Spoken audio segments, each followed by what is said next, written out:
Hi everyone, this is Judy again with Back to Homesteading here in the Arizona desert. My husband and I living off grid, but we also have some family that have requested some recipes and being shown how to do some things that have been very classic in our family, and one of them is something called Zala. Now, a lot of your Mediterranean people have something, and Europeans have something called cabbage rolls. They all call it by a different name. This is ours, and this is Zala. We started this morning by steaming our cabbage. We take a nice head of cabbage and we steam it. Let me get it out of the pot so we can peel off our cabbage leaves.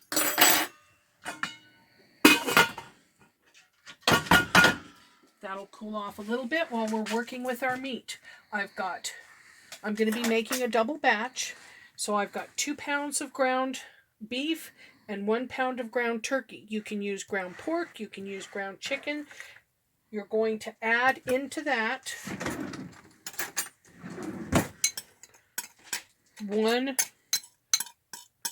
garlic clove. Now this is 2 because I'm doubling it. And you're going to mince it up really fine. Do you see how fine that is? You're going to mince it up really fine. And you're going to add 1 medium onion, minced up really fine again too. See how fine that is? You're going to want it really, really fine. Okay, very, very minced.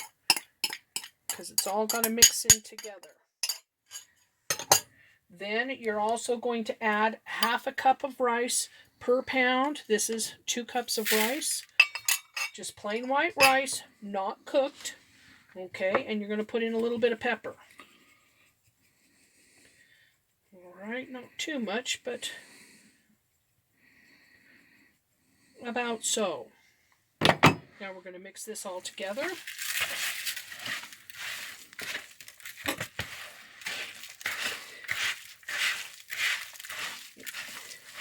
And then we're going to start building our pot. You're going to want to have ready to go your sauerkraut.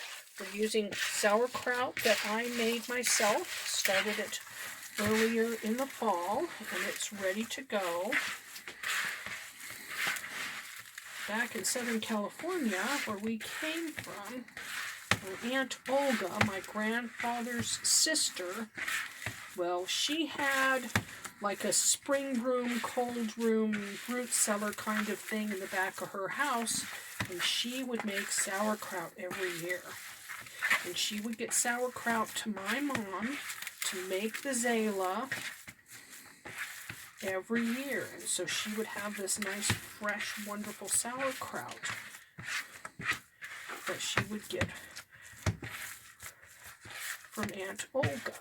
Okay, now that that's mixed in nice and well like that, okay, that's ready. That's the filling for our cabbage rolls. Get the big pot over here.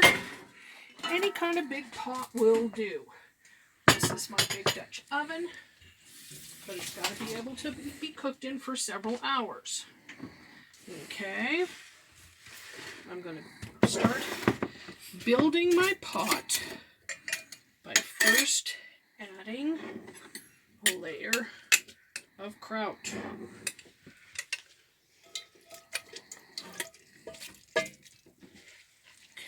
Not a lot, just enough to get things started. And my mother used to always save a ham bone, and she would put a ham bone in there, but I don't eat pork anymore, so this year I'm going to use a turkey leg. I'm going to need to split it between 2 pots, so I'm going to take a chunk of this meat off and set it aside for the second pot. So I'm going to put those over here, right in there, and I'm going to put that down there because that just is going to add kind of a smoky-ish flavor to it. A friend of mine smoked that turkey leg for us. Okay, now comes the fun part. And yes, the cabbage is hot. Alright, that's one of the reasons why we let it sit here for a minute. And it's going to be hot as we work down to it. If you see, I took the core out of the cabbage so that it came off a little easier. This is a really big leaf. We're not going to make our Zala rolls that big. It's also good to sometimes cut off the hard core. I'll put that over in the onion dish because it will, your cabbage rolls will roll much nicer if it's a little smaller and it's not really hard. You're going to make just about that much. You don't want huge cabbage rolls.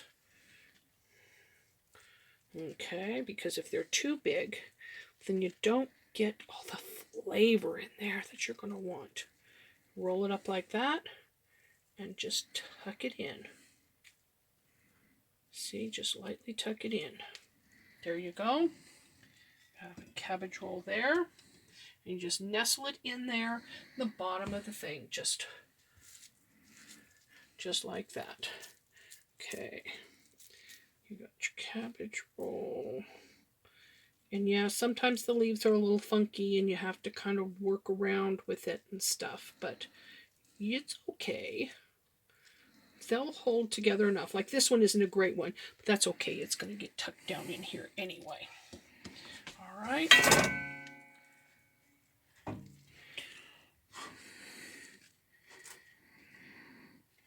just going to go layer after layer. Here's another big one. Cut the core out.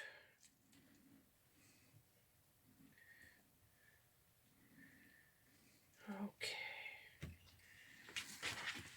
Grab a little bit more of your meat. Grab a little bit more of your meat, and you're just, this is what you're going to do. I got a little bit too much there for this roll. And you're just going to roll it up, tuck it in, and put it down. Okay. Let's see if we can get this one looking prettier. All right.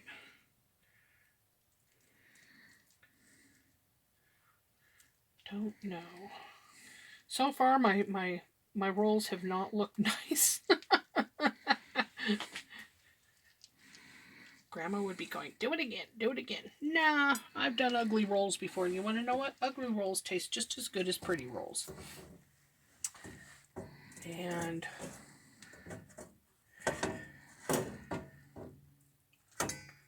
at the bottom of the pot, it's not going to matter that much anyway.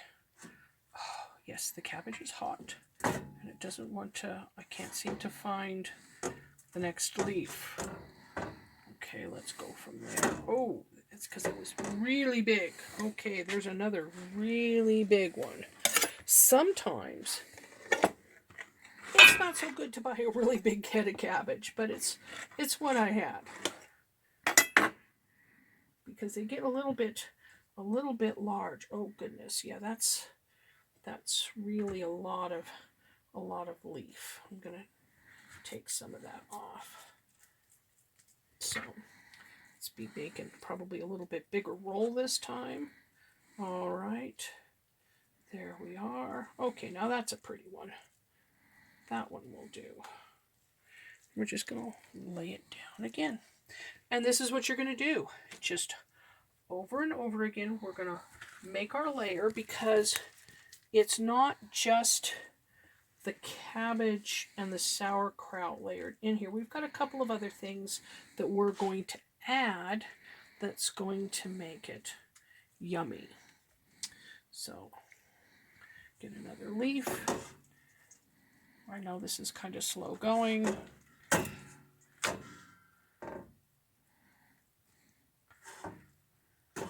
But things like this just sometimes take time. They just take time. And that's all part of it. Some people cook to eat, and some people cook because they love it. And I'm one of the ones that cook because I love to cook. Not all of my My boys are that way, but that's okay. They'll have what they need to be able to do this, because they used to always enjoy the Zala on Christmas Day at Grandma's house. Oh, there's another ugly one. We'll just tuck it over there.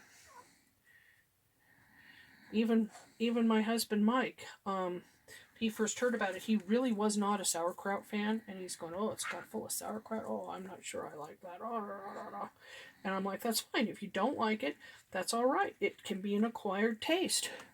Well, come that Christmas Day, our first Christmas there, of course, the Zala came out, and he had a bowl and was instantly in love. It's like, oh my gosh, this is such good stuff. Yeah, it is. And, he would eat sauerkraut on his hot dogs, like at the ballpark or something like that. But he was not a fan of sauerkraut in any other things, or even really cabbage. So it was not his favorite things until he had the Zala. And once you have the Zala, you kind of get sold on it. Okay, just a couple of more here, and then we can make a layer, and then we'll go ahead and stop the film right there. But there we go. That one's not too bad. Like I said, guys, they don't have to be pretty. They don't have to be perfect.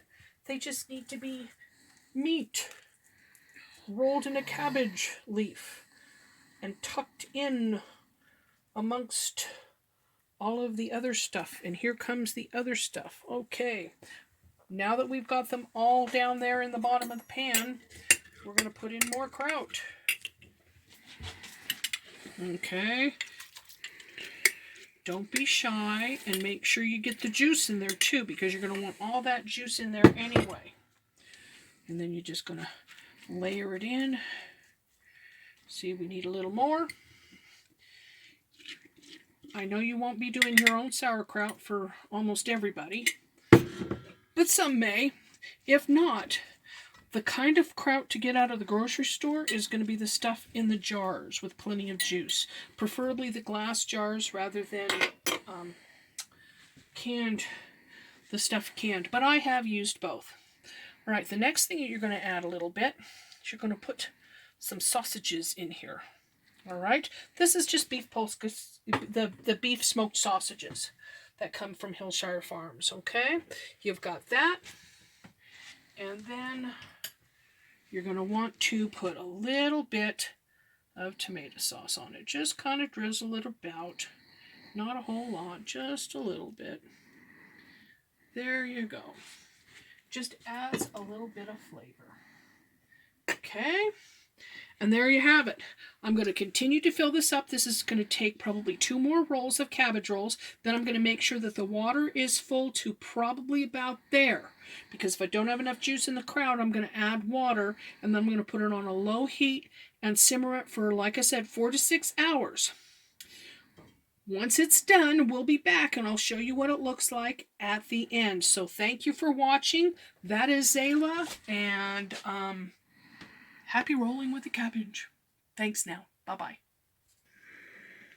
Hi everyone, welcome back. This is Judy again at Back to Homesteading, and the Zala has now been on the stove for several hours, and I believe it is done, and this is what it's going to look like. Okay. Nice and bubbly on the outside. You can see I filled the pot all the way up and ended with sauerkraut. It did get a little uncovered as it cooked. I have cut one open to make sure that it's done, but you've been going ahead and you probably are going to need to add water several times during cooking, and when the cabbage rolls are done inside like this one is, your Zala is done and ready to eat. One of the tricks is the water that I had left over in the pot where I was steaming the cabbage. I helped use that to put into my pots of Zala to add water in. You've got all of that flavor and nutrition from steaming the cabbage. You don't want to throw that water out. You want to put that water into here along with all of your juices from your sauerkraut. You don't throw that out either. That all goes into there, and that's what makes it yummy. So there you go, folks. That's Zala. So enjoy your cabbage rolls, and thanks for joining us this time. We'll see you next time. Bye-bye.